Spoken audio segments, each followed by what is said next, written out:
Gənclər və İdman Nazirliyi ilə Azərbaycan Atletika Federasiyasının birgə təşkilatçılığı ilə Yay Azərbaycan çempionatına start verilib. Açılış mərasimində çıxış edən Federasiyanın baş katibi Məhərrəm Sultanzadə və Nazirliyin sektor müdürü Sevdə Mirzəyeva nüfuzlu beynəlxalq turnirlərə seçim üçün önəmli rol oynayan yarışın əhəmiyyətindən danışıblar. Azərbaycan çempionatında milli komandanın aparıcı üzvləri də mübarizə aparırlar. Yarış qarşıda reallaşacaq beynəlxalq turnirlərə seçim baxımından mühüm əhəmiyyət kəsb edir. 100 metr məsafəyə birinci qaçış. 96-cı atletika üzrə ölkə çempionatı keçirilir. Bu çempionat bizim üçün çox önəmlidir, ona görə ki, seçim xarakteri daşıyır. Seçim komandalar arasında Avropa çempionatına, Balkan çempionatına və dünya çempionatına keçirilir.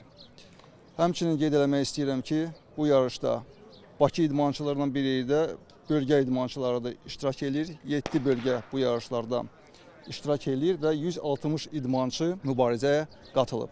Əsas bizim məqsədimiz komandalar arasında Avropa çempionatında yüksək nəticə göstərmək.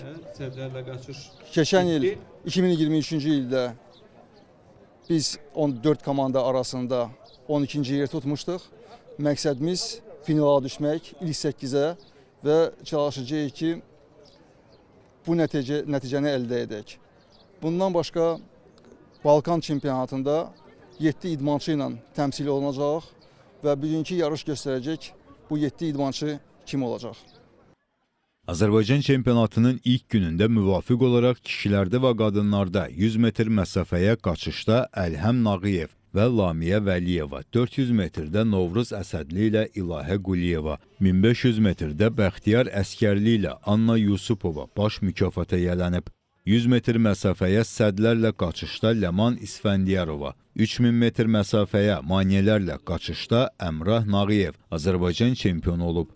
3 təkanla tullanmada Rüstəm Məmmədov və Yekaterina Sarıyeva, hündürlüyə tullanmada Ələkbər Əskərov və Zeynəb Qəmbərova, şüvüllə tullanmada Cabir Əliyev fəxri kürsünün zirvəsinə qalxıb. Nüvə itələmədə İsmail Əliyev və Səkinə Hacızadə, nizə atmada isə Orxan Qasımov və İradə Əliyeva ölkə birincisi olub.